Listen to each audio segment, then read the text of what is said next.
রাসূল সাল্লাল্লাহু আলাইহি ওয়াসাল্লাম বলেন, যখন তোমার সন্তানের 7 বছর বয়স হয়ে যাবে, তোমার সন্তানকে সালাতের ব্যাপারে তাকে উদ্বুদ্ধ করো, সালাত আদায় করার ব্যাপারে তাকে বুঝাও, সালাত আদায় করতে হবে।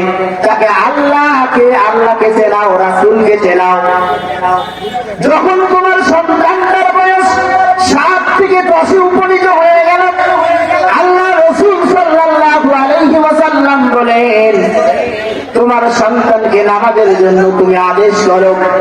যদি তোমার ওই সন্তান সালাত আদায় না করে, তাহলে আল্লাহ রাসূল সাল্লাল্লাহু আলাইহি ওয়াসাল্লাম বলেন, তোমার ওই সন্তানকে তুমি প্রহার করো, বিছানা আলাদা করে দাও। সম্মানিত উপস্থিতি, আমরা কি কখনো আমার সন্তান নামাজ আদায় করে নাই, সালাত আদায় করে নাই, সেই সন্তানকে বিছানা আলাদা করে দিয়েছি?